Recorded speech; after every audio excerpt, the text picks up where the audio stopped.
Olá, sejam todos muito bem-vindos. Eu sou Elânia Pedro e hoje vamos estar numa conversa informal com Josemara António. Se não consegues estruturar processos para a tua empresa, se precisas de melhorar o teu marketing, se precisas de melhorar as vendas na tua empresa, em Angola principalmente, precisas de conhecer a Josemara António. Olá, Josemara. Olá, Elânia. Tudo bem contigo hoje? Muito bom saber. Josemara, vamos discutir aqui um pouco sobre estes problemas comerciais, não é? De pequenas e médias empresas.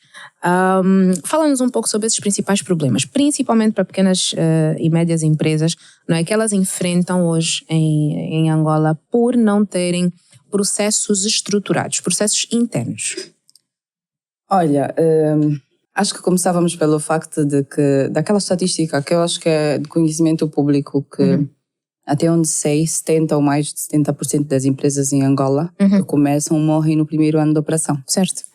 E eu acredito piamente que, na verdade, essas empresas morrem por falta de estruturação. Ou seja, são empresas sem estrutura. Nós criamos a ideia, nós estamos muito focados na produção. Vou produzir isto, vou entregar isto ao mercado. Mas estamos muito pouco focados na profissionalização da gestão, ou seja, não somos gestores profissionais. E é algo assim que não é prioridade para nós, que nós levamos em segundo plano.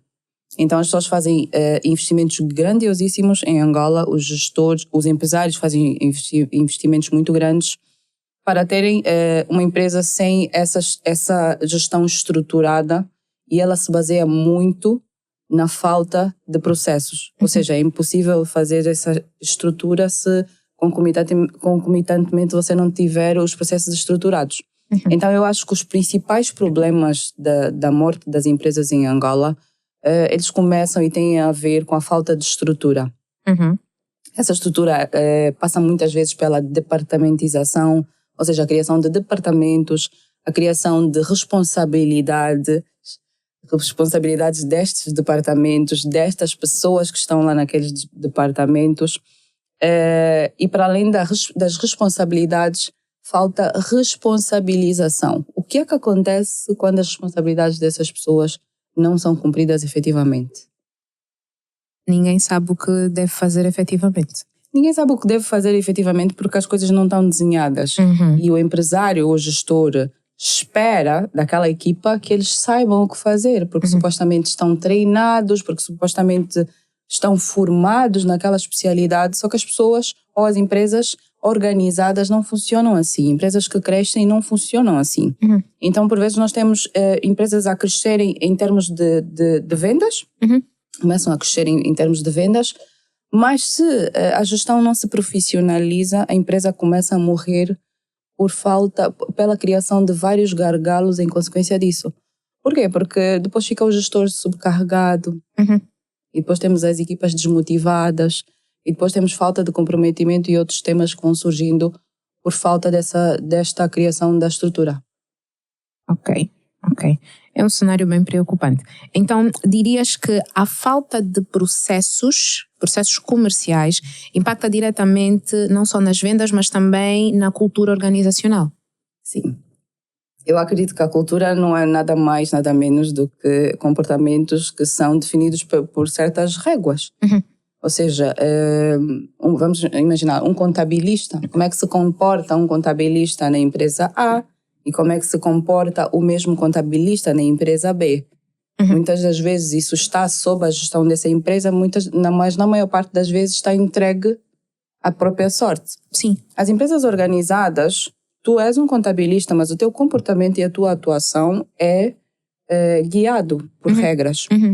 É guiado por um processo. Sabe-se que se espera isto de ti e que para que você alcance o que nós esperamos, o processo e o procedimento são estes. Certo. Ok. Como é que achas que isto impacta? Porque assim, a nossa cultura em Angola é muito do deixa andar. Estou a fechar, somos essa pessoa. Estou a fechar em Angola porque importa que nós tenhamos mais conteúdos como esse não é? Menos brasileiro, menos americano, menos português, mas mais conteúdo deste tipo para falar de problemas que são nossos. Eu gostava de saber, de uma especialista como tu, como é que nós fazemos esta separação entre aquilo que é o nosso hábito e costume enquanto nação, daquilo que são as nossas responsabilidades enquanto funcionários de determinada empresa, porque depois eu fiquei aqui a ouvir a Josemara e eu percebo que isso chega numa escala que afeta o gestor. Claro.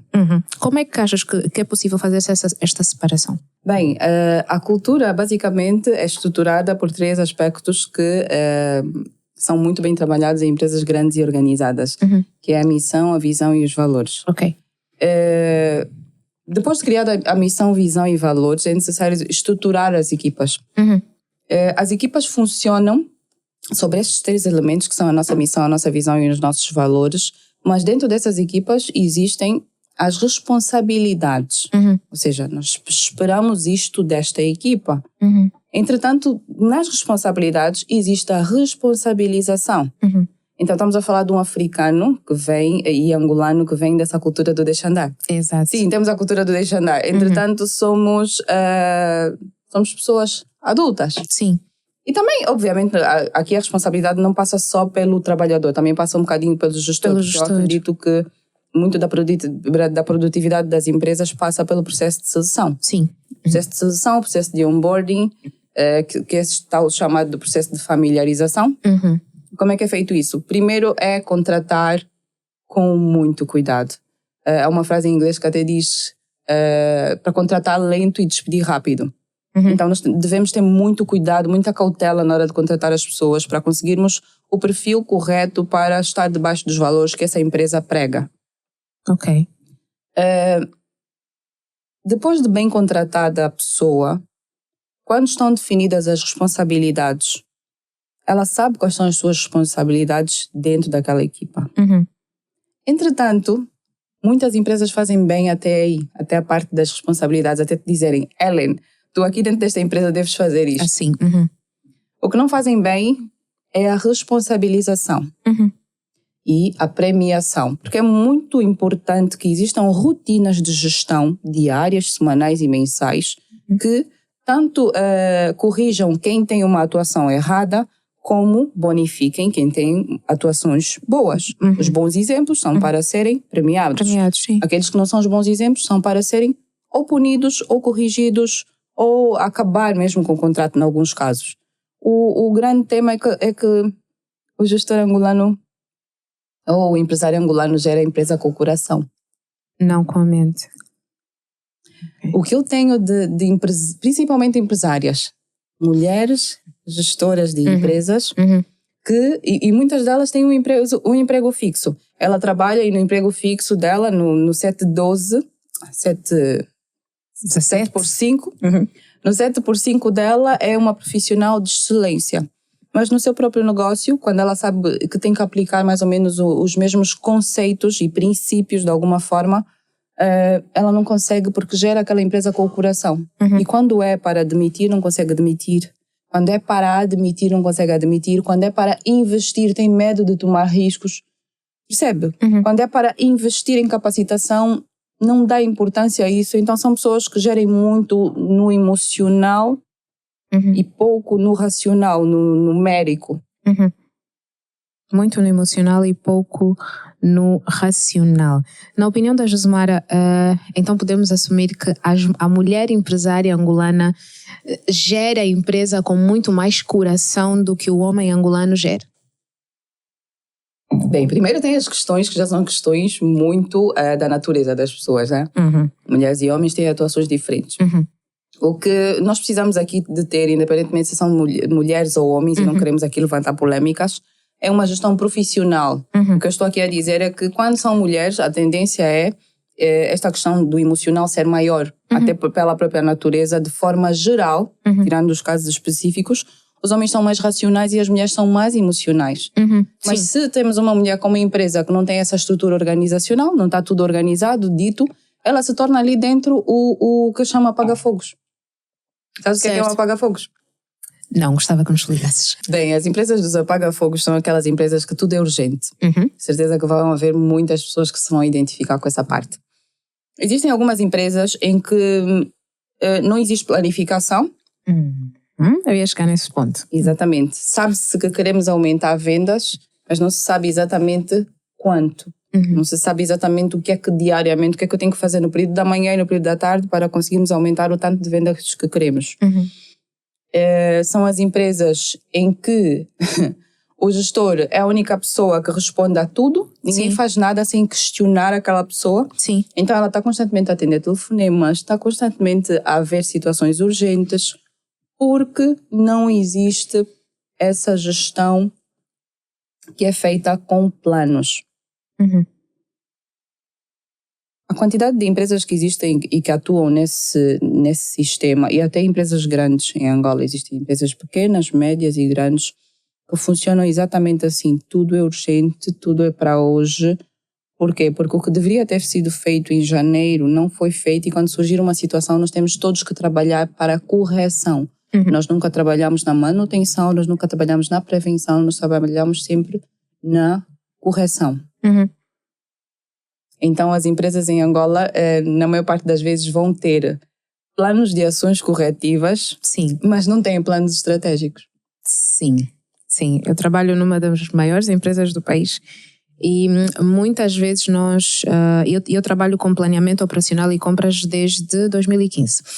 Uma das coisas que eu percebi nesta coisa do planeamento, principalmente para o tipo de negócio que atua a nossa empresa, é que se nós não fizermos um plano, e se este plano não tiver processo e procedimento, se não tiver estrutura, ele não tem como funcionar. Não avança. Outra coisa que eu queria dar razão aqui à Josemara é a importância de ter essa estrutura, porque depois, se não se tem estrutura, ninguém sabe o que vai fazer, nem como vai fazer, e nem quem vai fazer o quê. Nem quando. Nem o que acontece se não fizerem. Nem quando, E não se mensura se tu não fizeres.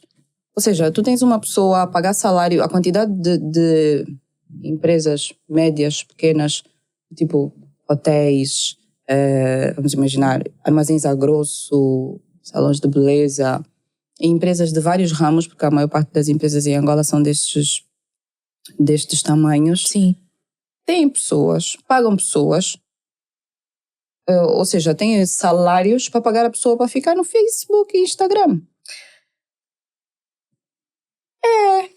Ou então tens aquele gerente só para dar chicote, para dizer, você faltou. Vou te descontar 10 mil contas. Ellen, chegaste atrasada 20 minutos essa semana.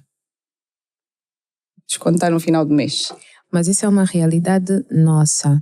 Josemara, eu gostava que falasse um pouquinho sobre esta questão, não é, da importância. Falamos agora da base do planeamento, não é, para que possamos ter uma estrutura melhor, mas eu gostava que falasse um pouquinho sobre a importância de termos indicadores, porque já fizemos o plano. Depois, como é que nós fazemos o acompanhamento desse plano? Eu toquei na questão dos indicadores, principalmente por causa dos indicadores de desempenho, porque a dada altura estamos a chegar ao final do ano, não sabemos a quantas andamos, só queremos saber se o saldo foi positivo ou negativo, mas o andamento da empresa em si, nós não estamos a conseguir medir. E sem medir não conseguimos ver o que é que realmente está a acontecer. É impossível gerir sem medir. Boa tema verdade. é que nós geralmente gerimos, o único indicador que nós vemos é o saldo da conta bancária. Certo. Entretanto, o saldo da conta bancária não diz quase nada. Certo. Porque há empresas que estão a ter muito faturamento, mas estão a ter pouco lucro. Certo. E as pessoas confundem muito a questão do faturamento com o lucro. Então, existe o que é chamado de rotinas de gestão. Certo. Tanto as rotinas diárias, como as semanais, como as mensais, elas são necessárias para que o gestor tenha controle do que está acontecendo na empresa.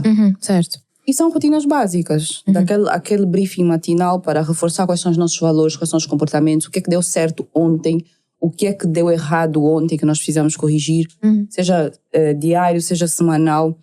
Mas isso tem que estar numerado. Como é que tu vais saber que algo deu certo ou errado se não estiver mensurado? É necessário medir. Quantas das chamadas que o vendedor fez se converteram em vendas? Das vendas feitas, quantas se transformaram em faturamento? Porque nem tudo que é venda se converte em faturamento. Certo. Ou seja, do faturamento que nós estamos a ter, quanto de lucro nós estamos a ter? Há empresas que têm muito faturamento, como eu disse ali atrás, mas o lucro é baixo, por quê? Porque têm custos muito altos. Então nós também temos que ter uma meta de custos. Qual foi a meta de custos que nós tivemos, ou qual foi o valor dos custos que nós tivemos no mês passado? Qual é a meta que nós devemos determinar para que no próximo mês tenhamos mais lucro? São coisas que o pequeno empreendedor deixa de lado, mas que não se dá conta que estão a matar o negócio, mas que é muito importante mensurar. E nós às vezes pensamos que é coisa só do pequeno empreendedor que está a começar esse tipo de mentalidade, que ele que não tem esse nível de organização. Mas existem pessoas que têm até um departamento que eles chamam as finanças da nossa empresa. Mas se eu chegar e perguntar esse tipo de dados, me diga lá qual é hoje a vossa taxa de conversão, qual é a vossa meta de vendas, o que é que nós precisamos vender diariamente ou quanto nós precisamos vender diariamente para que no final do ano alcancemos a meta desejada. Certo. E por vezes, qual é a meta? Pois. Ou seja, o departamento financeiro e o departamento comercial, eles até existem, mas eles não estão estruturados para fazer uma gestão mais profissional. Ou seja, a minha cabeça pensa estrutura. Eu sou do passo a passo. Acho que o meu trabalho estragou essa parte da minha cabeça. Eu vou percebendo, Josemara, ainda nessa questão da estrutura, eu vou percebendo que algumas empresas entendem que criar essa estrutura é um bicho de 7 cabeças. É um bicho, precisamos de muitas ferramentas, todos precisamos de SAP Primavera, todos precisamos de muitas ferramentas, de muita coisa. E eu acho que o Excel, na verdade, ajuda-nos com bastante coisa. Pois. Gráficos, seja em pizza ou em barras, ajudam-nos imenso. Mas nessa parte da estruturação aqui dos gráficos, vamos dizer assim, porque acaba sendo uma forma de lermos os números de uma melhor forma. Eu gostava de ouvir da Josemara um pouquinho sobre a parte dos critérios. Como é que as empresas podem redefinir os critérios, não é? Por exemplo, vamos dar aqui um exemplo. Um salão de beleza. Quais seriam os critérios para que, por exemplo, numa planilha de Excel, elas conseguissem ver como é que foram as contas esse mês? Porque nós temos a diferença da meta e do real. Pois. Pronto, então, como é que elas poderiam estruturar essa tabela? Ok. Primeiro, eu sei que muita gente acredita que é muito complicado, como tu falaste. Acho que isso é uma grande objeção para a organização das empresas hoje. Mas eu acho que esta consciência também é muito rebatida pela falta de acesso a informações que hoje em dia são as mais fáceis. Certo. Do tipo, tu tens vários salões de beleza em Luanda, que é o exemplo que tu deste, que não têm sequer um software de faturação. De faturação, certo. E nós hoje temos software de faturação a 6.000 kwanzas. Certo. Eu conheci muito interessante. Não é sobre o preço, é sobre a consciência da organização. Certo. Ela não percebe o quanto ela perde por não ter um software de faturação. Então, por não perceber esta questão do ganho-benefício, por isso é que ela continua a receber os pagamentos dos clientes na própria conta, a não fazer a faturação, ela continua a faturar manualmente, ela não passou para a automação por falta de conhecimento, porque não sabe que as ferramentas agora já estão ao alcance, são acessíveis e que lhe fazem ganhar mais dinheiro e ter mais controlo. Certo. Então eu sou apologista desse controle mais automatizado. Entretanto, o simples funciona. E até no papel. Se tu tens consciência de organização, tu podes até fazer no papel. O importante é que tu tenhas a consciência de registro, né? Que tu saibas que tens que registrar, que tens que comparar, que tens que olhar, analisar todos os dados que tu tenhas ali. A folha de Excel funciona. E se eu pudesse recomendar, eu gosto muito ao invés de partirmos do início, hoje já está tudo feito, ninguém precisa mais inventar a roda, costumo dizer isso, a roda já está inventada. Às vezes tu tens alguém do teu departamento financeiro que já possa criar essa planilha. Sim. Por vezes tu podes baixar da internet planilhas prontas. De acordo com o negócio. Sem precisar começar do zero. Nada. Não é nada que tu precises começar do zero. É entrar para o Google, é fazer o download e seguir. Ou então, ainda mais profissional, aceder a um dos aplicativos que está disponível. Até em Angola já temos uns tantos. Sim. Sim, em Angola já temos. Pronto, nós falávamos aqui, já começamos a entrar para as soluções. Pois. A Josemara pode partilhar connosco um exemplo de um processo simples que uma pequena e média empresa pode implementar? Olha, um processo muito simples, que é o processo de follow-up, que é implementado. Só este simples processo já é capaz de exponenciar as vendas do negócio. O que é follow-up? É o processo de seguimento de um lead ou de um potencial cliente ou de alguém que já comprou da nossa empresa. Uhum. O que acontece? As pessoas entram com... A realidade hoje é que as pessoas entram em contato com a loja, com a empresa e querem saber mais e fica por isso. Certo. No outro dia eu estive na loja de um cliente e eu perguntei: o que vocês fazem com cada pessoa que entra para a loja? E a pessoa entra para aquela loja que vende mobiliário e louça sanitária, observa, se quiser ir embora, vai embora. Ok. Só. E só. No outro dia eu fiz mais ainda. Eu estive no Shopping Avenida e eu estive, se eu não estou em erro, em 10 lojas. Eu fui fazer um teste social. Uhum. Eu fui testar a ver se eu entrava para alguma loja, a ver se existia mais do que atendimento e alguém faria uma venda. Uhum. Elânia, foram mais de 10 lojas e não houve ninguém, além da loja que está lá, de uma das lojas que está lá, não vou fazer publicidade, que vende fast food. Ok. Que tem um processo comercial. Ok. Foi o único estabelecimento que realmente foi feita uma venda, mas muito mais do que um atendimento. Uhum. O que é um atendimento? É eu te explicar o que é o produto. Ok. Explico explico-te o que é o produto, falo-te das especificações deste produto, mas eu não faço exatamente a venda. Ok. Mas voltando agora para o processo de follow-up, um processo de follow-up simples diz: se o cliente entrou para a nossa lista de clientes, nós de alguma forma temos que o acompanhar até a parte em que ele compra. Há aquele cliente que compra na primeira entrada, mas há aquele cliente que compra na sexta, na sétima vez. No oitavo contacto, principalmente para quem vende auto-ticket, existe uma média que diz que o cliente geralmente em auto-ticket compra no oitavo contacto. A quantidade de empresas em Angola que faz até o oitavo contacto para a mesma pessoa é pequeníssima. Ok.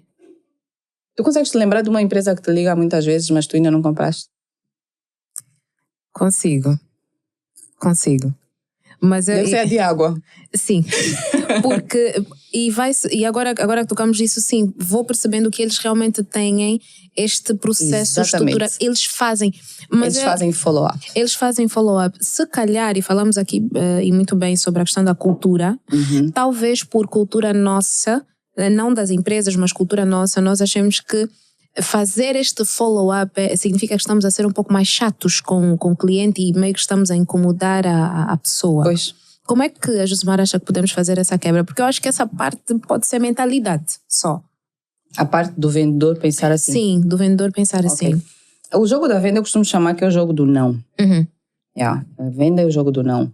E não dá para ser um vendedor de sucesso tendo um ego frágil. Sim. Uma personalidade facilmente se move.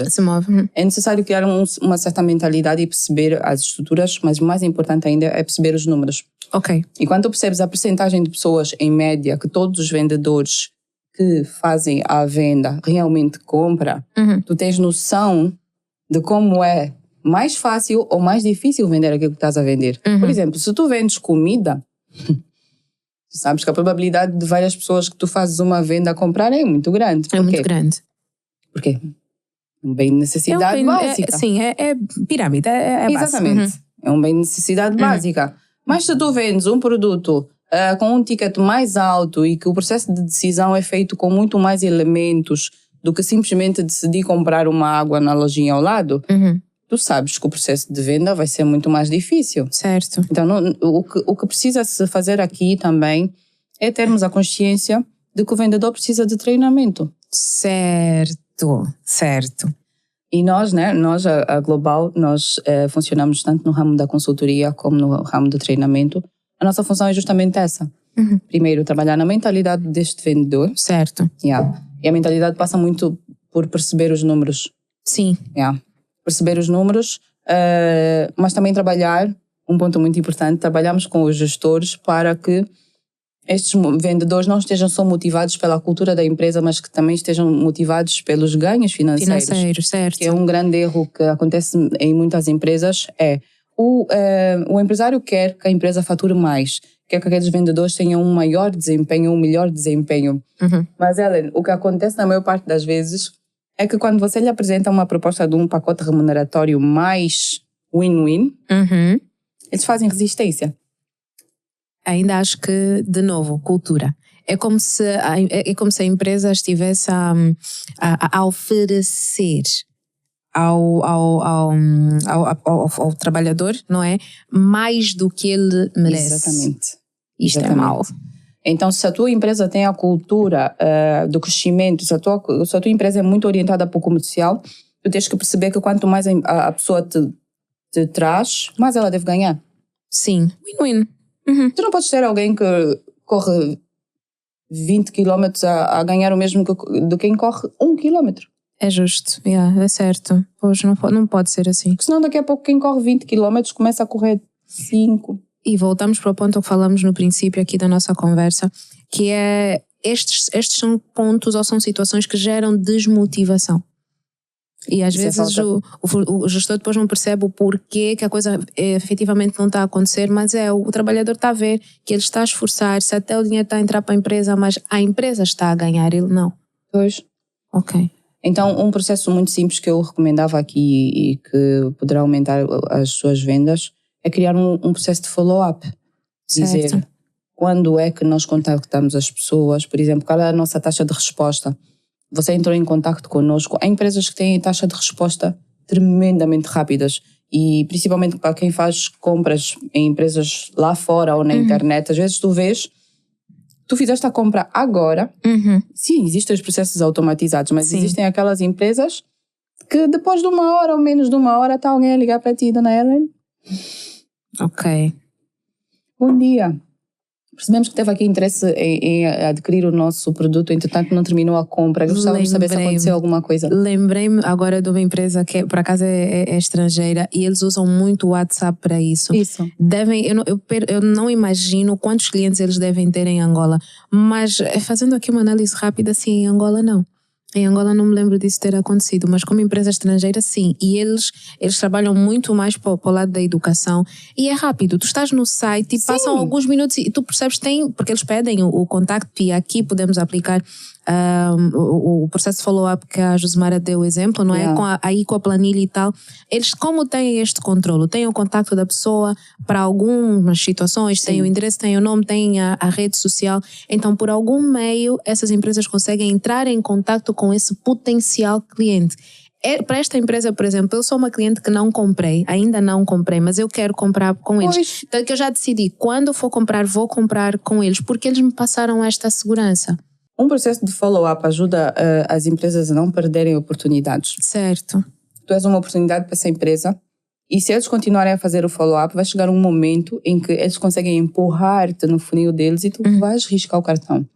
E mesmo que tu não risques o cartão, se eles fizerem esse processo de follow-up bem feito, tu vais começar a recomendar a pessoas que já estão prontas para comprar. Se fizermos esse mínimo em que definimos quando, lá está escrito que o vendedor hoje entrou em contacto com a Dona Ellen e tem que voltar a ligar daqui a 10 dias. Certo. Se no 10º dia, sem faltar, o vendedor liga para a Dona Ellen, ela não volta a comprar. Damos mais 3 semanas. Dona Ellen, liguei-lhe há 3 semanas atrás, disse-me que não era boa hora e que se calhar no final do mês era a melhor altura para falarmos sobre isso. Como está a chegar ao final do mês, eu queria já aqui fazer a sua reservar já a sua encomenda. Já podemos fazer isso? Ok. Entende? Ok. Só pelo facto dele dizer, Dona Ellen, lembra-se daqui a Josemara, falamos há 3 semanas atrás, lembra-se, a senhora até disse-me que estava muito ocupada e estava no trânsito e se calhar é melhor esse tipo de compra fazer no final do mês. Estou já aqui a organizar as encomendas, gostava de reservar a sua, pode ser? Olha, nós temos muitas pequenas empresas em Angola, mas felizmente começamos a ter aqui se calhar empresas receberam treinamento global, I don't know, não sei. Mas é mesmo agora do espaço onde eu faço as unhas. Ok. E eles... e aconteceu assim, lembrei-me agora... E aconteceu assim, eu estava a passar o tempo da manutenção e eu estou ali na minha vidinha, na minha corrida de ratos e recebo uma mensagem no WhatsApp: Dani, olá, tudo bem? Olha, passamos só para lembrar que já está no tempo da sua manutenção. Quando é que podemos marcar? Eu própria esqueci-me que tinha manutenção para fazer. Yeah. Mas foi daquelas situações, eu passei o cartão, eu própria lembrei-me, já está no tempo. Eu própria parei, olhei e disse... ok, não, eu sou uma cliente que gosta de unhas, então isso foi uma coisa que marcou-me. Sou cliente, não sinto necessidade, essa atenção toda que me dá. E agora falo na vertente de cliente, justamente por causa do follow-up. Yeah. Essa atenção toda que recebi, eu disse, elas lembram, elas é que estão a me fazer elas lembrar. Elas têm lá uma planilha. Elas têm uma planilha, um processo criado de como é que fazemos o follow-up e o relacionamento com o cliente. Então, sem essa estruturação, tu vais ter uma Maria que veio lá, sei lá, do norte, do sul, nem vou mencionar aqui culturas, que veio lá de uma cultura em que são os complicados de Angola e quer trazer essa complicação para a tua empresa. Sem essa planilha, tu não consegues saber se ligou para a Ellen e o que a Ellen disse. No final do dia, o gestor não consegue controlar se a complicada ligou para a Ellen ou não. Porque a complicada, se calhar, não foi com a cara da Ellen. Não foi com a cara dela. Ok. Então posso entender assim, Josmara, a cultura organizacional, pontos como o gestor conseguir implementar uma cultura organizacional forte, aumenta as vendas da empresa, cria estrutura, não é? E aumenta, por sua vez, as vendas da empresa, porque eu sou a cliente que eu ia esquecer. Se não ligassem para mim, eu ia marcar por dia que desse. Mas como eles realmente ligaram para mim, e olha que eu sou cliente da casa, já perdi a conta de quantas vezes comprei. Mas como eles ligaram, eu disse, eles têm razão. Olha, tanto que a resposta, como a mensagem já foi até coerciva, quando é que podemos marcar? Não é quando é que tem tempo, mas quando é que podemos marcar? Eu disse, ok, não pode marcar para amanhã. Eles não teriam a minha compra, não é? Não seria para aquele dia, mas porque eu recebi essa mensagem, eles acabaram recebendo, não é, este pagamento neste dia. A quantidade de gestores que ligam para mim e dizem assim, Josmara, no outro dia ligou-me alguém que tem uma clínica. Ela disse-me assim, os médicos, né, os nossos especialistas, quando estão no consultório, sabem que nós temos... Vou aqui confessar e vou dizer qual é o setor dentário. Sabem que nós temos a possibilidade de vender mais coisas através deles e que eles são os vendedores da nossa empresa, mas não são capazes de fazer a venda. Entendes? Não é sobre inventar, Ellen, tu precisas de uma placa dentária, de um aparelho e tu não precisas. É a atenção. Sim. Ok. É sobre tu saberes que aquela pessoa tem capacidade de comprar ainda mais. É sobre tu saberes que ela entrou para lá para fazer uma limpeza, mas tu podes perguntar por que para além da limpeza não aproveitamos para fazer também isto. Entendes? O que falta às vezes em empresas como estas, em clínicas dentárias e outros tipos de clínicas, em restaurantes é o que mais há. Sim. O garçom vem, traz o menu e o que tu pedis no menu é o que ele oferece. Sim. Não é capaz de fazer a oferta. Certo. São exemplos tremendos de que nós temos gestores que não assumem a responsabilidade no meio do processo. Certo. Por quê? Porque o gestor acha que é responsabilidade do trabalhador fazer aquilo, mas é responsabilidade dele garantir que aquelas pessoas estão a fazer. Ou seja, estão treinadas para fazer. Estão treinadas e estão a fazer. E é também responsabilidade dele tomar ações, tomar uma atitude para quem não faz. Certo. E para quem faz muito melhor do que toda a gente. Certo. A nossa conversa, eu sou a cliente, né? Eu coloco-me na veste de cliente e vou lembrando-me de várias situações. Eu acho que nós às vezes achamos que essa necessidade de estruturar processos é só para negócios grandes, negócios de milhões, negócios de 10, 20, não. Eu recentemente tive a necessidade de comprar os óculos, os que eu tinha partiram-se e eu tinha de comprar novos óculos. E uma das plataformas, a plataforma que eu mais uso é o Instagram e pus-me a procurar alguns. Encontrei um que eu gostei. Fui para a página, falei, olha, puxo-nos no WhatsApp. Isto é cansativo, mas ok, vamos lá. Estou no Instagram, mandam-me para o WhatsApp. Eu disse, está bem, vamos lá. Fui para o WhatsApp. Conversa vai, conversa vem com a pessoa. eu estava no serviço e eu disse, olha, eu não consigo, eu tenho, já estou mesmo com necessidade dos óculos que eu tenho esta semana para fazer a consulta. Vocês podem trazer, olha, eu gostei destes dois, vocês podem me trazer os dois para eu experimentar. Se eu não gostar de nenhum deles, eu pago pelo menos a deslocação para também vocês não saírem a perder. E a barreira foi, a pessoa disse assim, olha, os nossos óculos não estão autorizados a sair da loja. O produto não está autorizado a sair da loja.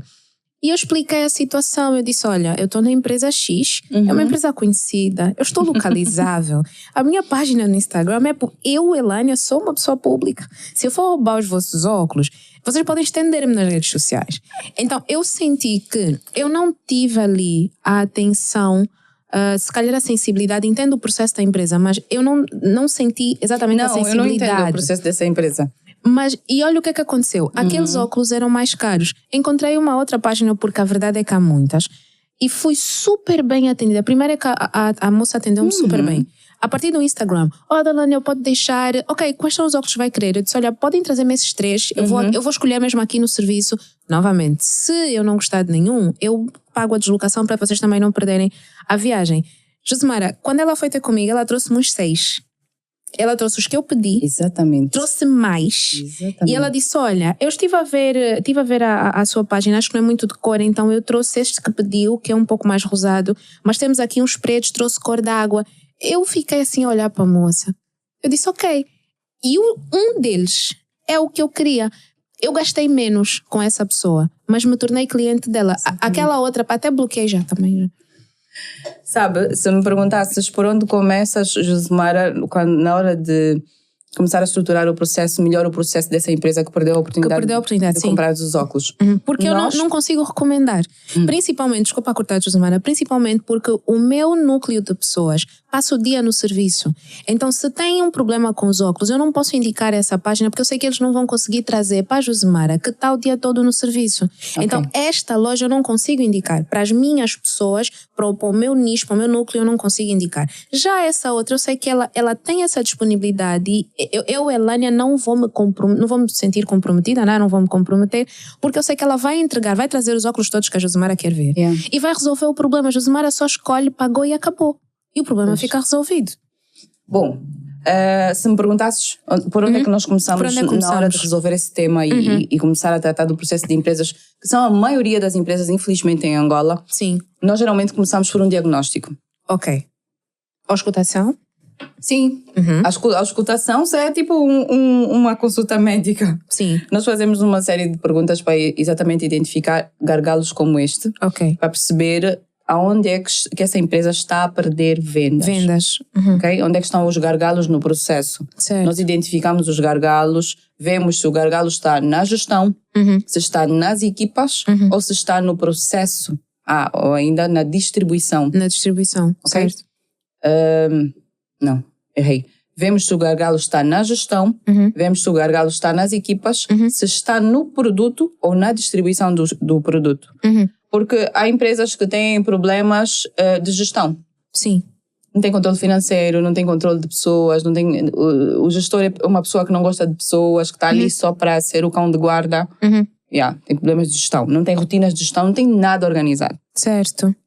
Ok. Há empresas que têm problemas de equipas, têm equipas erradas, têm equipas não treinadas. Então nós identificamos se há problema ali, algum gargalo que falta, que essa pessoa precisa de treinamento. Certo. Precisa de treinamento, precisa de meta, precisa de métrica, precisa ganhar melhor, precisa de coisas que lhe motivem a correr mais do que está a correr. Então nós ali identificamos os gargalos da equipa. Depois tem os gargalos do produto. O produto pode estar a ser entregue para o público errado. Certo. Então nós podemos ter um processo muito bom, uma equipa muito boa, mas se o produto estiver a ser entregue para o público errado, ou se for um produto inviável, há pouca coisa para fazer. Então nós precisamos olhar para aquele produto e ver se o gargalo está no produto, ou na forma como está. E também temos o tema da distribuição, que às vezes as pessoas têm um produto muito bom, Josemara, o que eu estou a oferecer para o mercado angolano é algo altamente inovador, que lá fora faz um alto sucesso e que eu sei que as pessoas aqui precisam. Às vezes nem é algo que existe lá fora. As soluções são muito personalizadas para angolanos e que estão a vender muito pouco. Sim. Aquelas empresas têm só problema de distribuição. A produção está muito boa, o processo de produção está maravilhoso. Porém, Porém, a distribuição é um problema. A distribuição é um problema porque não existem processos de marketing, não existem processos de vendas, não existe equipa capacitada, existe só um gestor a tentar tornar um sonho realidade. Sonho sem meta, sonho sem plano, é mesmo só um desejo maravilhoso, mas que não é viável. Ok. Josemara, sobre as equipas, distribuição tem tudo ou quase tudo a ver com as equipas também. Como é que os processos impactam o trabalho destas equipas no dia a dia? No dia a dia é muito importante nós termos os processos definidos, porque quando nós temos processos, nós não fazemos as coisas ao acaso. Ao acaso, ok. Não é a minha vontade, não é o jeito que eu quero fazer. As coisas estão mensuradas. Por exemplo, estávamos a trabalhar com um restaurante e estávamos a trabalhar nos processos comerciais, só que entretanto descobrimos que o restaurante não lucrava tanto porque aquele restaurante precisava diminuir as despesas. Onde é que estava o gargalo? Eles compravam errado. Okay. Compravam quantidades exorbitantes e lá estava o marisco a estragar, lá estava o peixe a estragar. E tinha muitas perdas. Tinha muitas perdas para além dos roubos que a própria equipa fazia. E bebiam o álcool lá atrás. Entendes? Então, o processo ajuda muito na fase de nós sabermos exatamente o que é que nós temos que fazer diariamente.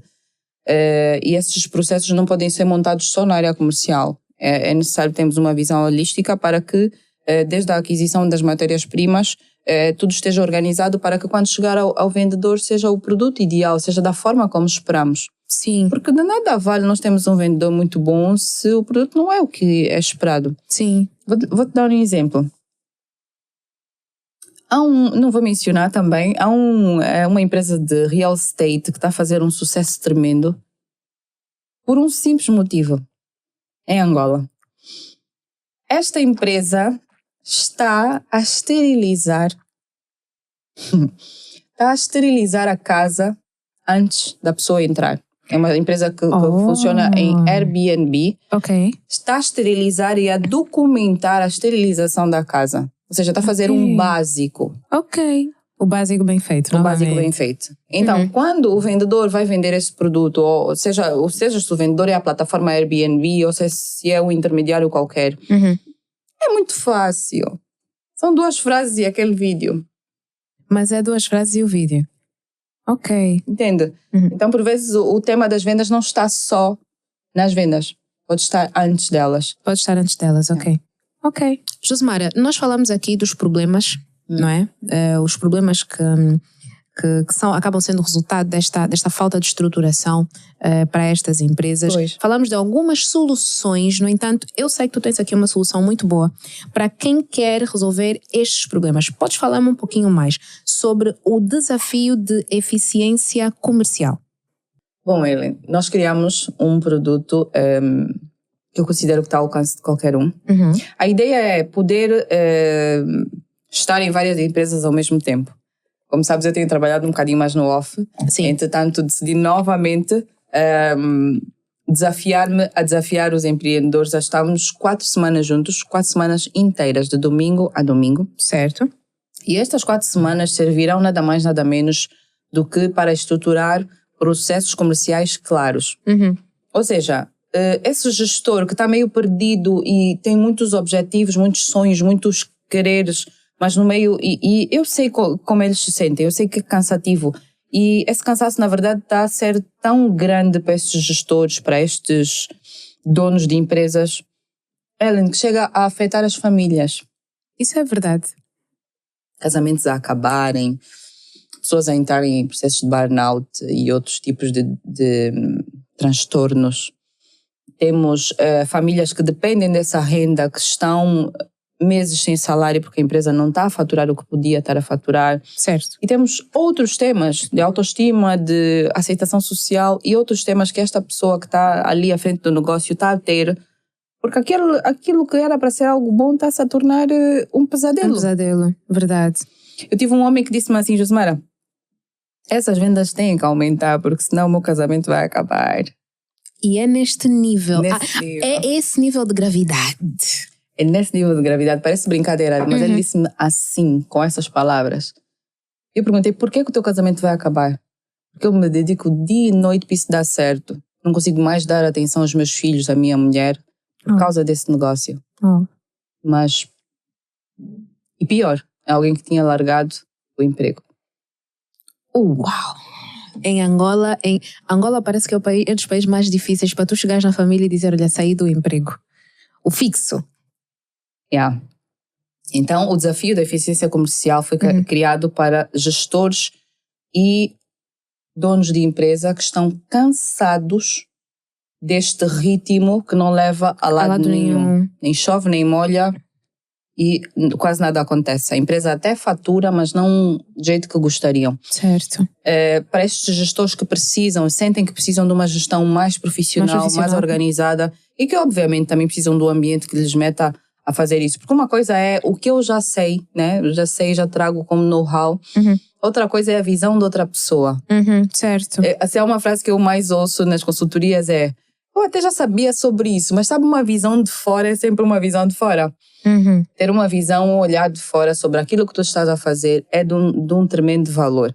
Então nós decidimos passar 4 semanas com essas pessoas, meter sobre elas todo o apoio da equipa, né? Que é para poder ajudá-las nos desafios. Estamos a chamar de desafios, mas na verdade são tarefas diárias que vamos enviar e uma aula, né? Um vídeo meu que vai para essas pessoas, e também vamos ter alguns encontros no digital, ao vivo, e também no final vamos ter um encontro presencial ao vivo. Com todos? Com todos. Olha que bom. Para poder fechar bem este desafio.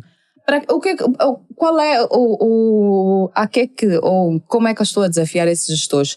Estou a desafiar a si, gestor ou dono de empresa, a trazer alguém da sua equipa, alguém ou a equipa inteira, para se juntarem, para organizar a parte comercial. Vamos nos organizar para vender mais. Não é só quero vender mais. Vamos organizar-nos para vender mais. Vamos ainda sentar. Ok, a empresa precisa vender, mas vamos ainda sentar aqui para ver como é que isso funciona melhor. Então, estruturar. Não é para ser algo complicado, vai ser algo ao alcance de toda a gente. Vamos dar várias opções. Vai ser tipo os exercícios físicos.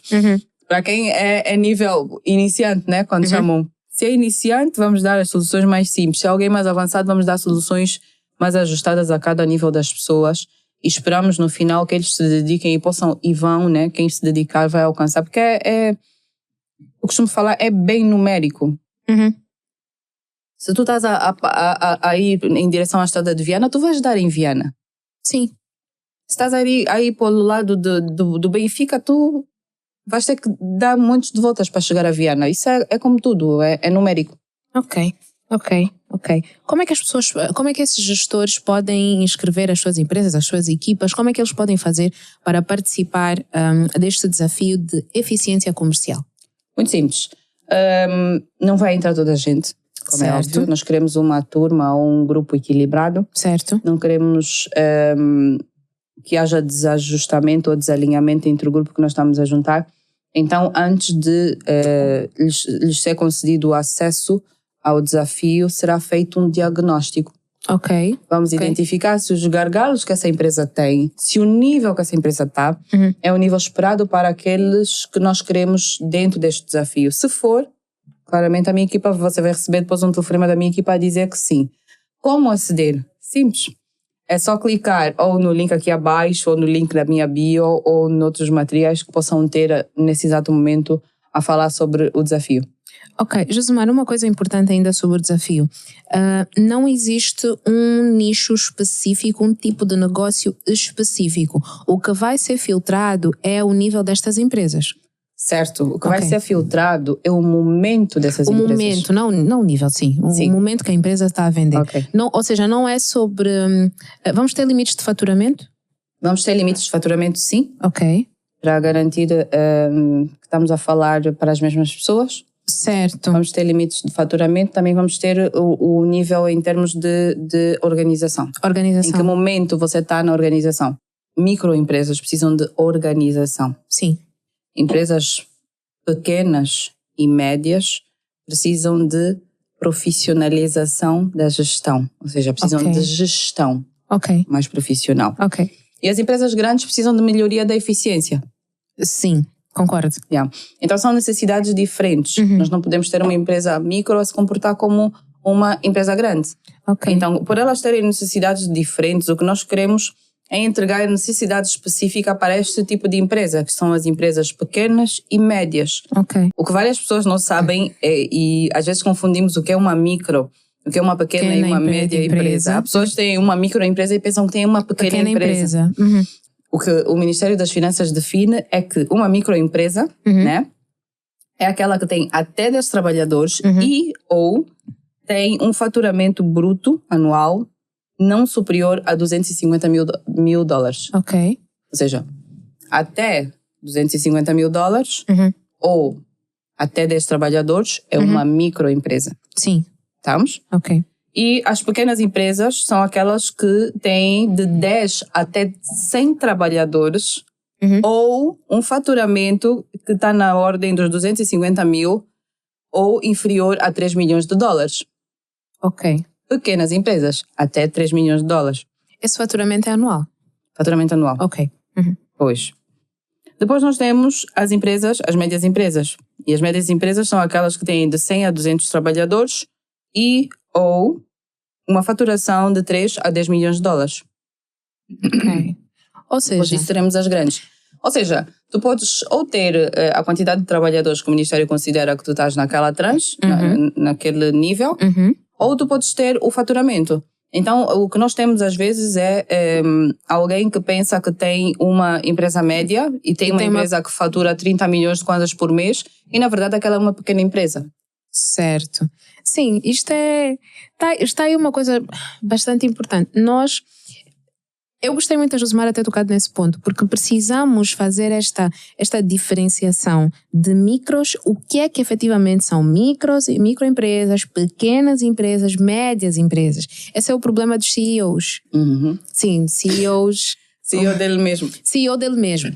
CEO dele mesmo, CEO da boutique, até pode, mas temos de ver o que é que necessariamente precisas para ser um CEO, para ter uma empresa com um CEO. O que é um CEO? Eu acho que em Angola nós precisamos aprender a definir as coisas. Nós poucas vezes definimos as coisas. Por isso é que eu acho muito importante pessoas como a Josemara, que são experts naquilo que fazem e que começam a fazer esse tipo de conteúdo para trazer essa informação a quem tem preguiça de ler. Pois, nós não lemos muito pouco. Nós lemos muito pouco. Parece brincadeira, mas isso é uma verdade. Sim. Pois. Josemara, qual é a lei que fala... Estamos aqui a trazer informação para o país. Qual é a lei que faz-nos esta diferenciação entre as micro, pequenas e médias empresas? Olha, tenho aqui 30/11 de 13 de setembro. Ok. Josemara, já falamos dos processos, já falamos do problema, já falamos da solução, mas ainda no âmbito de empresas. Nós tivemos recentemente vários vídeos a rolar, não é? E eu gostava de trazer aqui o tema da burocratização. Nós temos um país demasiado burocrático para aquilo que são empresas. Qual é a tua opinião sobre isso? Olha, esse tema é muito bom. Falarmos sobre o ambiente de negócios em Angola é algo que me interessa muito. Eu acredito que deve interessar a qualquer empresário. O que é que acontece? Não vou falar de Angola, vou falar o que é que acontece com a África. Certo. Elane, na tua opinião, por que a África é pobre? Mentalidade. Tu achas que a África é pobre por causa de mentalidade? Sim. Mais? Porque nós temos excesso, novamente, nós temos a questão da mentalidade, temos um excesso absurdo de burocracia para as coisas. Volto para a mentalidade por causa desta coisa do parecer que queremos todos ser pequenos. O africano tem... Não são todos, mas culturalmente o africano tem um problema muito grande de crescermos juntos. Se nós sozinhos, nós não crescemos.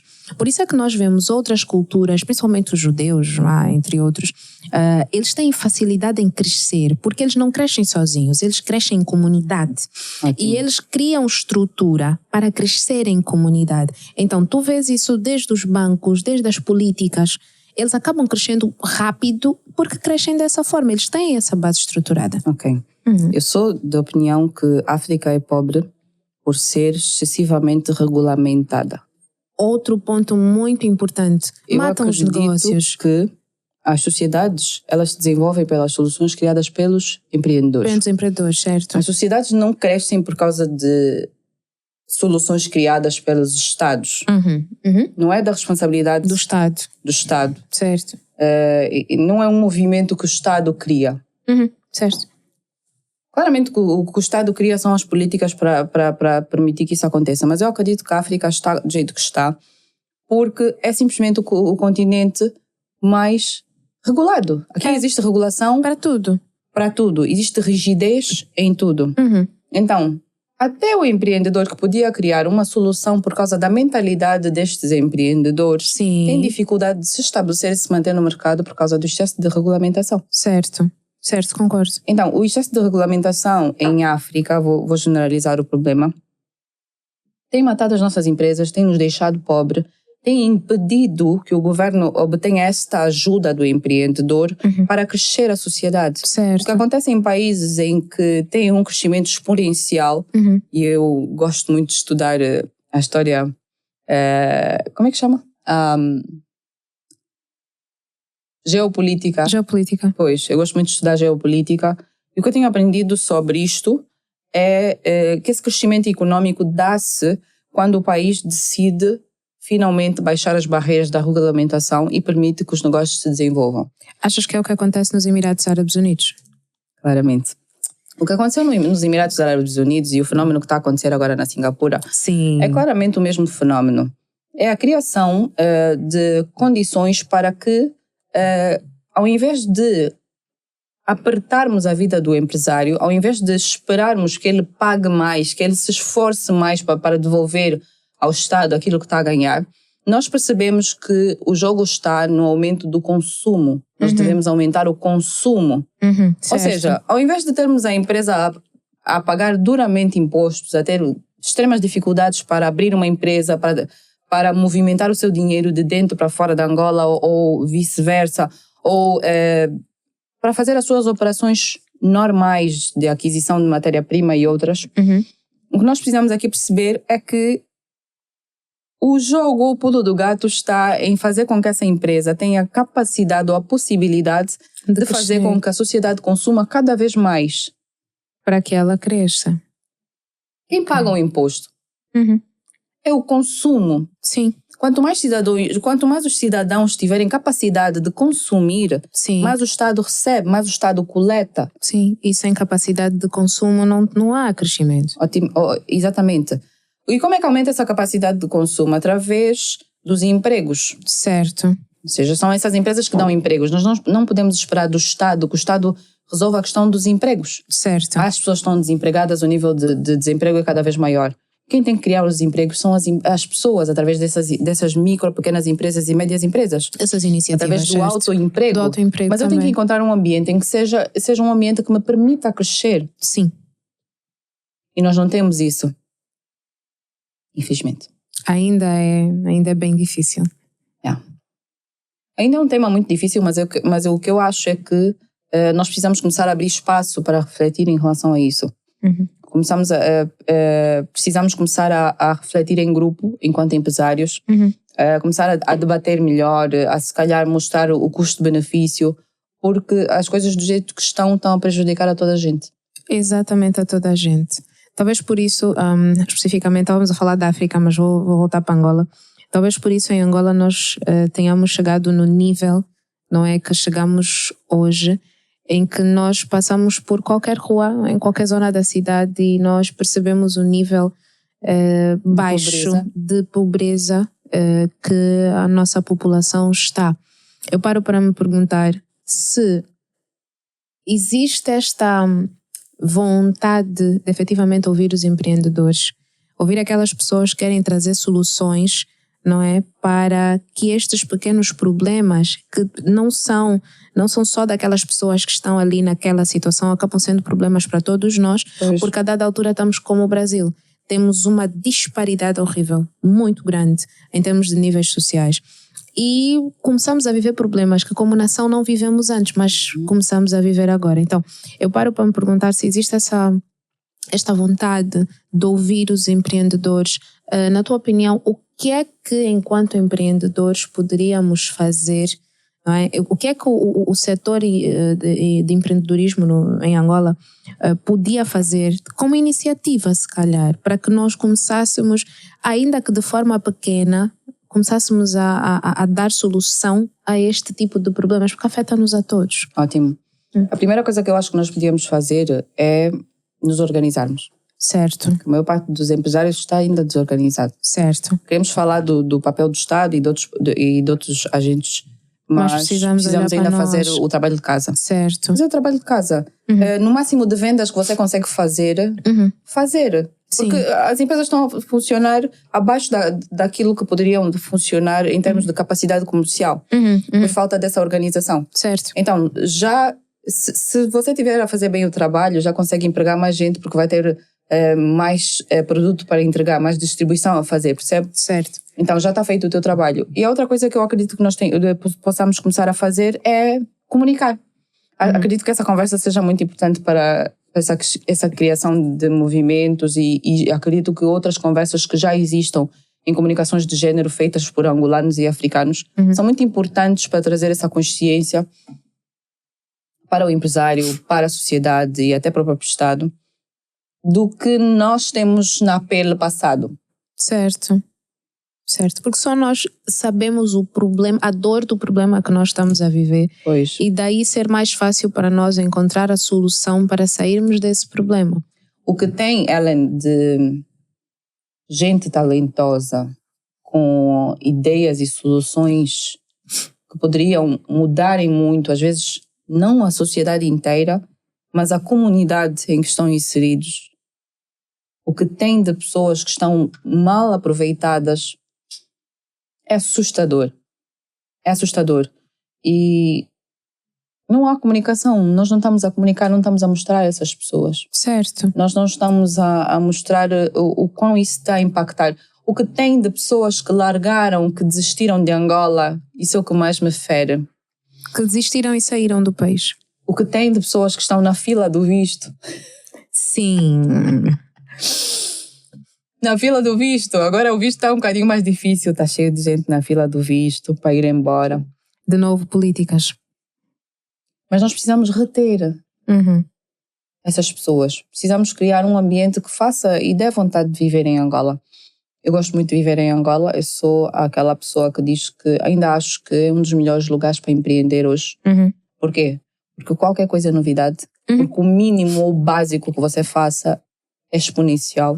Porque quase ninguém está a fazer o básico aqui. E apesar do ambiente, as oportunidades acabam sendo... As oportunidades são bem maiores porque temos muitos mais problemas para resolver. Em sítios mais organizados já existem várias soluções e criar ou inovar é algo mais difícil. Aqui é muito mais fácil. Mínimo de organização. Lembras do exemplo que eu estava a dar da esterilização? Sim. Só mostrou que esteriliza a casa. Sim. Não fez mais nada. O preço é 2 vezes mais do que seria. Sim. Só por causa disso. Só por causa disso. O básico é... Então, apesar disto, a maior parte das pessoas simplesmente vai embora. Porque não é obrigada a lidar. Simplesmente por isso. Josmara, já que estamos a falar aqui deste problema, como é que as empresas podem aumentar as suas vendas em tempos de crise? Nós estamos a viver um tempo de crise. Já sabemos o problema que temos com a legislação, já temos ciência deste cenário, mas enquanto empresa, como é que conseguimos aumentar as vendas em tempo de crise? Qual é que achas que é o ponto X para catapultarmos essas vendas? Olha, primeiro, a primeira coisa que eu recomendo é o diagnóstico. Nós precisamos fazer um diagnóstico, porque há produtos que em tempos de crise se tornam inviáveis. Certo. Lembro-me do exemplo, um exemplo assim mundialmente conhecido, que é o exemplo da Hugo Boss. Certo. Chegou a Covid e eles perceberam, nós vendemos roupa clássica. Sim. Na Covid ninguém estava a sair de casa e quem vai comprar fatos? Sim. Não há necessidade. A primeira coisa que a Hugo Boss fez foi criar uma linha desportiva e pela primeira vez na história da marca, eles nunca ousaram sair da linha. Adequaram-se aos tempos. E foi naquela época que eles contrataram aquele rapaz do... Como é que chama? Kobe. Esqueci-me o nome, mas sim, ficou famoso por isso. E raramente eles utilizariam alguém tão jovem ou no estilo do Kobe, acho que é Kobe o nome dele, para divulgar o produto da Hugo Boss. Então, até a comunicação mudou em função do que naquele momento era necessário fazer para adequar a oferta à procura. Sim, ok. Tá? Ou as seja, pessoas então... queriam roupas mais cozy para ficar em casa. As pessoas começaram a treinar, lembras? Sim, todo mundo numa era muito fitness. Então, nós estamos em crise, tu tens que perceber, será que o teu produto ainda é viável? Se não é viável, existe forma de transformar o teu produto em algo que se torne mais apetecível para o público, ou a forma como o público está a comprar atualmente, ou a quantidade de dinheiro que esse público tem para comprar atualmente. Ou seja, ter atenção à necessidade do público. Ok. Exatamente. Então, esse olhar diagnóstico é muito importante, mas a outra coisa muito importante, e eu volto a repetir, é tu te organizares. Sim. Tu te organizares em tempo de crise é muito importante. Porque quando nós temos noção de qual é o produto que está a vender mais, qual é o produto que está a vender menos, nós também temos noção de como é que organizamos o nosso estoque. E às vezes nós temos uma empresa que está a organizar a parte do estoque, a parte da logística, da mesma forma que organizava antes da crise chegar. Exato. E não às vezes não temos empresas que têm o mesmo número de capital humano que tinham antes da crise começar. Sim. Temos empresas que têm a subcontratação, né? Têm vários contratos externos, mantêm esses contratos externos em tempos de crise. Então é um contrassenso. Verdade.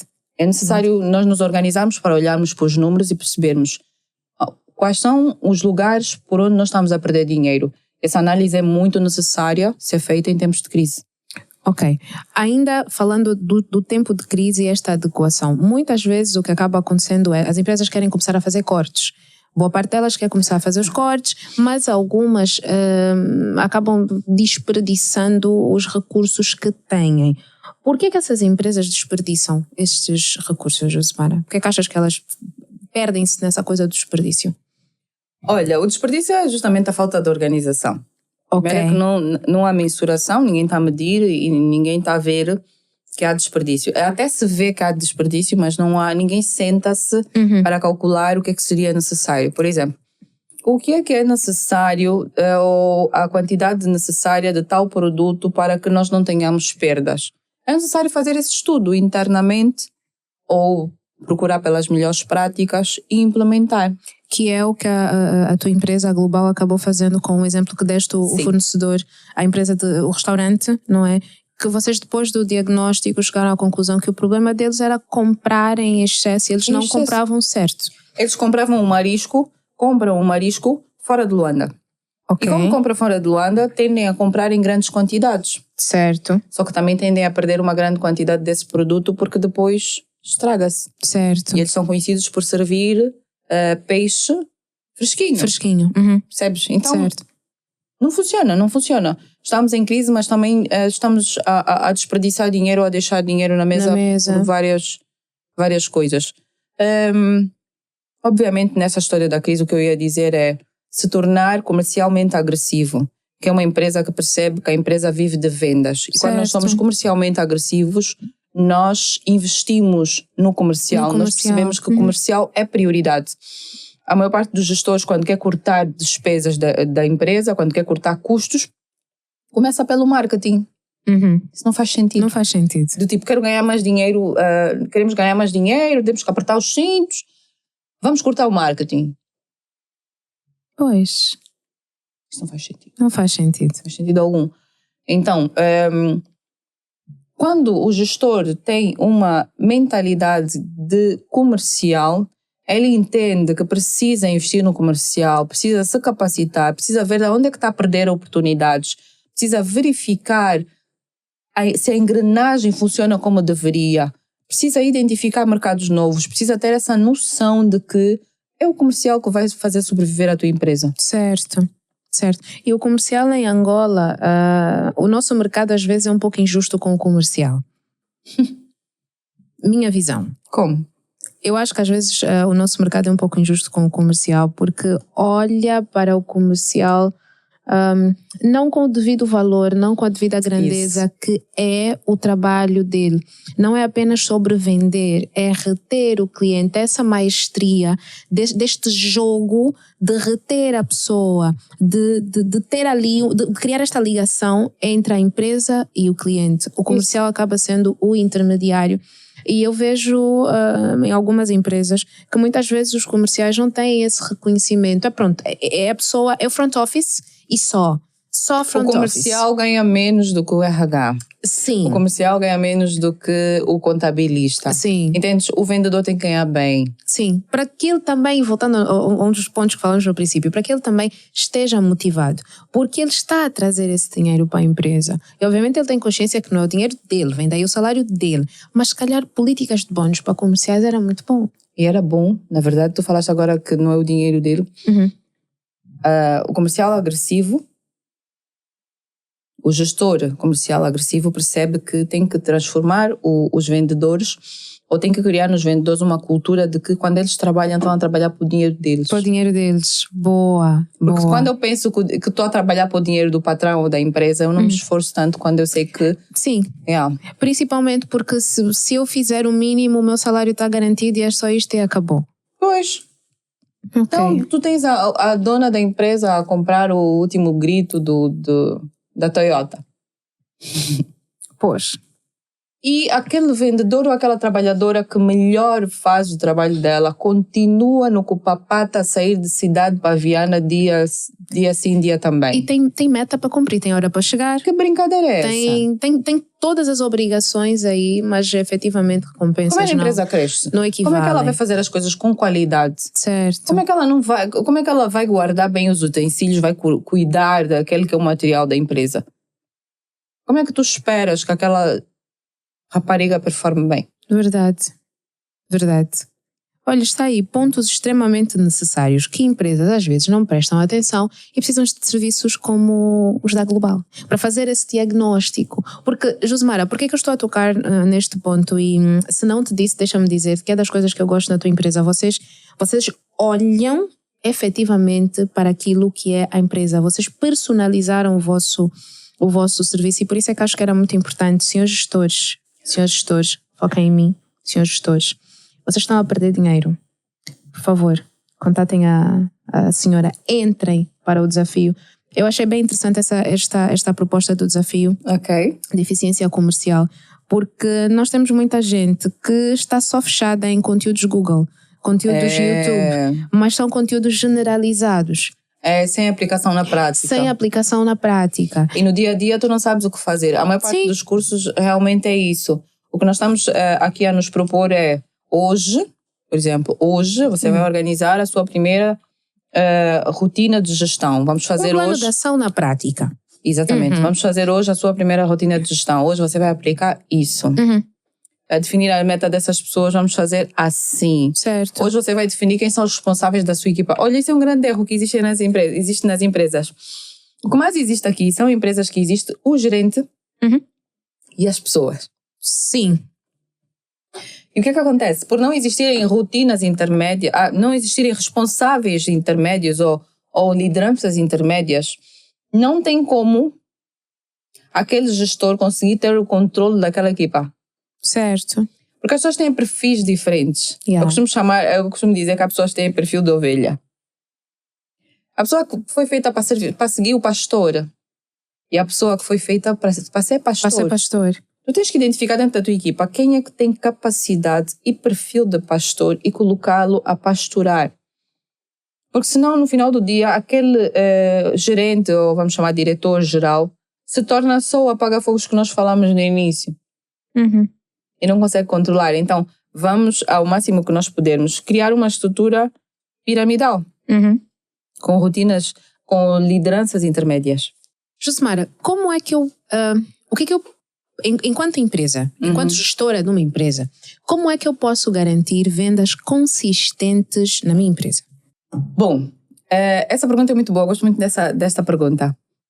É assim, existem 3 canais de clientes. O grande tema é que a maior parte das pessoas só trabalha um canal de vendas. De onde é que vêm os nossos clientes? Vêm de 3 canais. Anote isso. O primeiro canal são os clientes novos. Como vamos captar clientes novos? Você tem que ter uma equipa ou uma pessoa que só trabalha a captar clientes novos. Não dá para misturar. Atenção, não, hoje tu ligas para os clientes que já são adquiridos, não. Por quê? Porque não dá para misturar.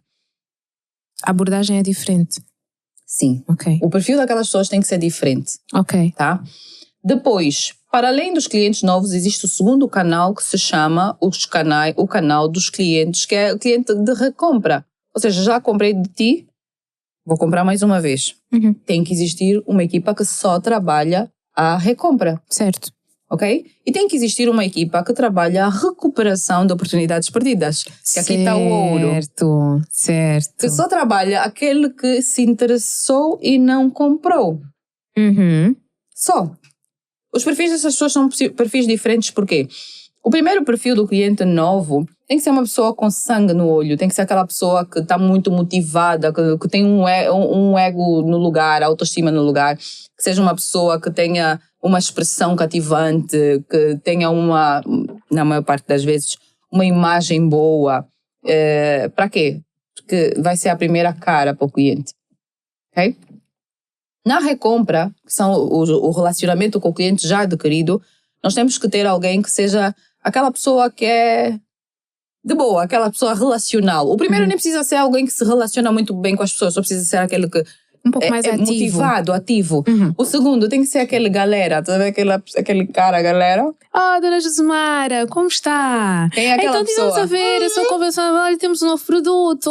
O conversador. Sim, tem que ser essa família, essa galera que vai fazer, vai deixar aquele gostinho, aquele quentinho no coração do cliente. Pô, é tão fixe conversar com aquele rapaz, com aquela rapariga.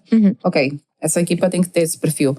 A terceira equipa tem que ter um perfil não só de sangue no olho, mas aquelas pessoas inabaláveis, incansáveis, que são extremamente disciplinadas. Se ela te diz que vai te ligar às 10 horas do dia 16, ela às 10 horas no máximo e 1, vai te ligar e ainda vai dizer, olha, já são 10 horas e 1, acabei atrasando 1 minuto, mas prometi ligar-lhe. E não tem problemas de ouvir não? Não tem problemas de ouvir não. Se disse que vai estar lá na terça-feira às 11, na terça-feira às 10h45, essa pessoa vai estar lá. Porque o cliente ainda não comprou e ela não vai desistir até isso acontecer ou então receber um não definitivo e intragável. Ok. Então, vendas consistentes, você tem que ter um processo organizado, mas você tem que trabalhar os 3 canais de vendas. Ok. Trabalhar nesses 3 canais, você tem vendas consistentes. Acabamos agora de falar, não é, sobre essa parte dos canais de venda, mas quem efetivamente trabalha nesses canais de vendas são as equipas. Pois. Por que é tão difícil gerir equipas em Angola? Eu acho que isso é a pergunta dos gestores. Eu acho que esta é a pergunta dos gestores. Por que é tão difícil? Essa pergunta é boa, é o maior calcanhar daqueles. Temos vários gestores aí que querem atirar gasolina e nas equipas. Acabar com o réu primário, sabe? Pois, acabou com o réu primário e pronto. Réu primário, Olha, é assim, primeiro nós erramos na estruturação das equipas, nós contratamos errado. Nós contratamos por ser o primo, por ouvirmos falar que é bom, por receber a recomendação da Ellen, porque, enfim, nós não definimos o que é que nós queremos. Primeiro que não definimos os nossos objetivos, o que é que nós queremos, quem nós queremos na nossa equipa. Certo. Porque é muito simples tu saberes quem tu queres na tua equipa. É só saberes onde é que eu quero chegar. Como é que eu quero chegar lá? Quais são as pessoas que eu preciso para chegar ali? Certo. Porque existem umas pessoas que te levam para um lado, existem umas pessoas que te levam para o outro. Certo. Tu não podes estar a ter uma equipa que está desajustada ao que tu queres alcançar. Ok, então contratamos mal. Precisamos contratar bem. Josemara, já contratei mal. O que é que eu faço? Certo. Quem recrutou errado vai ter que gastar em treinamento. Em treinamentos, sim. Vai ter que investir em treinamento. Ok. Já treinei e não resultou, começa o processo de despedimento. Isso é uma empresa, não é uma instituição de caridade, meus senhores. Vamos lá falar sério. Então, vamos gerir essa parte do recrutamento e depois precisamos olhar para a gestão profissional. Certo. Uma gestão baseada nos números. Certo. Se na semana passada o meu chefe me disse, Josemara, vendeste 50% abaixo da tua meta. O que é que aconteceu? Lá eu me justifico. Na semana a seguir, o meu chefe me diz, vendeste 70% abaixo da tua meta. O que é que aconteceu? O periquito papagaio, não sei o quê. Na semana a seguir, isso são rotinas de gestão em que eu percebo que o meu chefe está a acompanhar o meu desempenho. Eu e toda a equipa percebemos que a Josemara ou não está bem e precisa de ajuda, ou então precisa de ir embora para não contaminar a equipa. Sim. Número 1, definir os objetivos. Número 2, recrutar bem. E número 3, fazer rotinas de gestão eficientes. Número 4, responsabilizar as pessoas. Certo.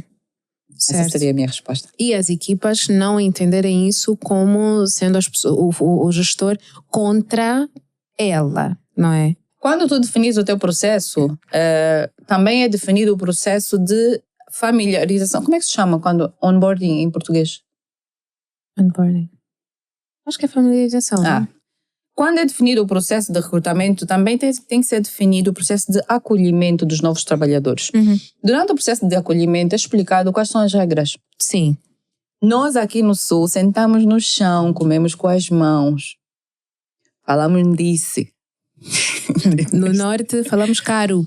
Entende? Não é carro, é caro. Falamos justiça. Sim. Entende? Tem que ser explicado no acolhimento de quais são as regras de socialização dentro daquela empresa. Cultura da empresa. Quais são os limites? Se tu bateres nesse limite aqui, vais-te embora. Se tu fizeres isso aqui, vais ganhar mais bônus. Tem que estar tudo bem descrito. Tem que estar comunicado, escrito, comunicado e praticado. Se isso estiver escrito, comunicado e praticado, é só responsabilizar. Porque as pessoas já entram, né? Já começam... Já estão conscientes. Tendo consciência. Pois, já não é a patroa é má. É na reunião lemos. Ok, neste mês vendeu só 20 milhões, quando a meta é 100. Ok. Na próxima reunião lemos, neste mês vendeu 15. Na outra reunião lemos, vendeu 27. Sim, já houve alguma mudança. Houve, mas não é satisfatória. Temos que perceber se a ajuda que você precisa é da empresa ou se você é mesmo incapaz para a função. Porque você não pode estar a entregar em média 20% dos resultados. E está tudo bem. Certo. Chegamos ao final aqui da nossa conversa com a Josemara, a quem eu carinhosamente trato por mamacita. Há uma coisa que eu não expliquei. De onde conheces esta mulher? Eu conheci esta mulher nas redes sociais, mais precisamente no Instagram. Eu acredito que em 2021 chamou muita atenção. Eu sou muito consumidora de conteúdo americano e chamou muita atenção ver uma angolana falar sobre negócios, não é? Principalmente estrutura de negócios, e ela já fazia mentorias e etc. Chamou-me a atenção ver uma angolana falar com aquela propriedade no Instagram. Então, meti-me a seguir a Josemara. E a Josemara acabou se tornando mais do que uma mentora, acabou se tornando uma pessoa próxima a mim. E a Josemara, quando eu vou fazer posts sobre consultoria de imagem, hoje eu trabalho com consultoria e estratégia de imagem, eu referencio a Josemara porque eu tinha um espaço de beleza, tinha um estúdio, e eu estou dentro do estúdio a tratar do cabelo da Josemara, porque ela queria porque queria. Não, Ellen, não quero, tuas meninas não, olha, eu quero mesmo que sejas tu a tratar, porque eu tenho uma sessão de fotos. E eu disse, tudo bem, Josemara, vou ter contigo então, vem ter comigo aqui para o estúdio. E ela disse, olha, eu estou a trazer aí umas opções, depois vemos o que é que fica bem. E ela trouxe-me algumas opções de perucas, e eu muito involuntariamente, porque eu só fui perceber depois da análise. A Josemara tem um olho para análise, eu acho que é dela. Eu acho que é uma coisa natural dela. Eu muito involuntariamente comecei a dizer, olha, Josemara, bem, eu acho, minha opinião pessoal como wig maker, porque eu trabalhava mais com perucas, não é, no estúdio. Eu disse, Josemara, na altura ainda nem era mamacita, era Josemara. Era Josemara. Eu disse, olha, eu acho que para o teu tipo de rosto, não é, para a geometria do teu rosto, este tipo de cabelo vai ficar um pouco melhor. O que é que tu queres passar nessas fotos? Ok, então minha sugestão, vamos usar esta aqui. E eu estou ali a falar, eu falo muito, estou ali a falar, e a Josemara assim parada a olhar para mim. Ela, já pensaste em fazer consultoria de imagem? Eu, Consultoria de imagem em Angola? Como ganhar dinheiro com isso? Tipo, quem aqui pagaria? Não é para consultoria de imagem. Eu estava bem no estúdio e ela disse, não, presta atenção, eu acho que tu tens um jeito muito natural. Não, eu respondi de quem pagaria. Eu respondi às ministras. Sim. As ministras, as mulheres dos dirigentes. E olha, uma coisa curiosa que acabou acontecendo.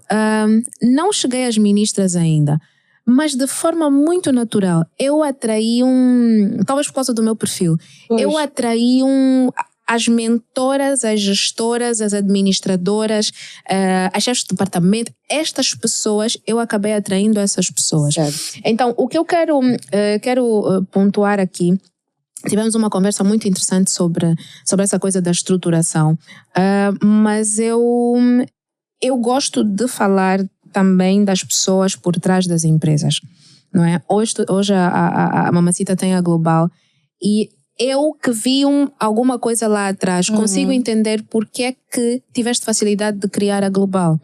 É a tua área, é a tua praia. Hoje estou eu aqui, fechei o estúdio, trabalho com consultoria de imagem. Dentro da consultoria de imagem, porque tive mentoria, encontrei ramos, não é? E hoje trabalho dentro destes ramos a ajudar estas pessoas. Eu acabei atraindo, não foi uma escolha, eu acabei atraindo este público.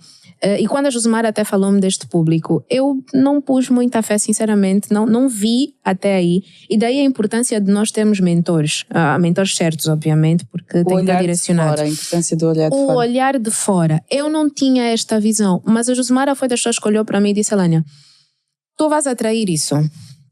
O teu público é esse. Não inventa, o teu público é esse. E eu começo de forma muito natural a chegar a essas pessoas, a atrair essas pessoas. Então, eu nunca consigo falar do meu percurso na consultoria de imagem sem mencionar a Josmara, porque foi a pessoa que disse, olha, eu acredito que sim. E eu arrisquei-me, por acaso, alguém estava a fazer um curso aqui, e eu fui fazer o curso. E eu lembro que no meu primeiro mês, acho que ainda comentei contigo, Mamacita, no meu primeiro mês eu fiz 600 mil coisas assim. E eu já tinha fechado o estúdio. Eu lembro da minha mãe ter olhado para mim, mas fechaste o estúdio, eu tive burnout, inclusive por causa do trabalho, porque eu trabalho das 7 às 18 e a consultoria de imagem era uma coisa um pouco mais leve, que me deu possibilidade de trabalhar com uma coisa que eu amo, que é as redes sociais, e fazer esse casamento entre fazer conteúdo para essas pessoas e ter um trabalho nas redes sociais que não me pesasse tanto quanto o trabalho no estúdio. E quando eu cheguei para ela e disse, olha mamãe, fiz 600 mil assim, no meu primeiro mês com consultoria de imagem, eu percebi, senti assim na minha mãe, quem pagou por isso? Pagaram. They paid. Pagaram. Mas tu sabes que existe a cultura de começar pequeno em Angola? Sim. Nós achamos que para o negócio começar tem que começar pequeno. Sim. Havia... tem vários casos, né? Mas um dos casos mais gritantes assim das minhas mentoradas foi o caso de uma, que foi a Nayol. A Nayol vendia bolas de Berlim. Eram as melhores bolas de Berlim de Luanda. Sabes que eu nem lembrava. Vocês precisam conhecer a Nayol. A sério? A Nayol hoje é grande. A Nayol olhou para mim e disse assim, mas mentora, como é que eu vou? Eu vendo bolas de Berlim, eu sei fazer outras coisas, mas como é que eu vou me tornar então numa empresa de catering de respeito? Como é que eu vou chegar nos grandes players? E hoje ela é. Eu disse, tu vais chegar com um fato bem engomado, a cara mais deslavada do mundo, e dizer, eu sei fazer bem o que faço. Yeah. A maior parte vai dizer não, mas quando um disser sim, tens um. E ela faz um trabalho muito bonito. E assim como ela, existem vários outros profissionais que fazem um ótimo trabalho, mas que não têm o impacto que poderiam ter por causa disso. Sim. E o jogo é simples. O mais conhecido vence o melhor. Tu nem precisas ser o melhor da tua área. Tu só precisas ser o que mais vende, o que mais distribui. O jogo da venda é o jogo da distribuição. Primeiro a distribuição da informação, né, para aumentar o nível de consciência das pessoas em relação ao teu produto. Depois a distribuição do produto em si. Então, nós temos várias pessoas que dizem, eu faço melhor. Só que ninguém te conhece, ninguém sabe. Eu acho que o meu ponto positivo, e a Mamacita havia falado disso na altura, era o gosto natural que eu tinha para as redes sociais. E ir criando este conteúdo realmente me deu alguma validação. Mas tu sabes que, e principalmente no mercado em que nós estamos, não há necessidade de todos irmos para a internet. Isso não estou aqui a dizer que... Não, internet hoje é um veículo que é inevitável. Se tu queres ter mais impacto, utiliza a internet. Mas primeiro é que nem todos os produtos são para ir para a internet, porque não são viáveis, nem todos são viáveis. Aqui. O boca a boca vai ser sempre uma das fontes melhores, mas entretanto, bater a porta das pessoas funciona muito bem para vários produtos e os maiores produtos, os mais vendidos produtos em Angola são os de bater porta ou de ligar para o amigo que recomenda o outro amigo. Tem um volume maior. Entretanto, a preocupação diária do empresário tem que ser, em termos de marketing, não preocupação, mas o nível de mentalidade tem que ser: ninguém conhece a minha empresa. Tenho que me esforçar porque ninguém... Mas tu já és uma empresa famosa. Ninguém conhece a minha empresa. Certo. Tu tens que agir como se ninguém conhecesse a tua empresa. A Coca-Cola tem quantos anos de atividade? Nem sei. E até hoje, em todo lado que tu passas, continua. Verdade. Coca-Cola, Red Bull. Eles continuam a divulgar como se nós não conhecêssemos. Como se nós nos estivéssemos esquecido deles. Certo. Então, o espírito tem que ser este. Certo.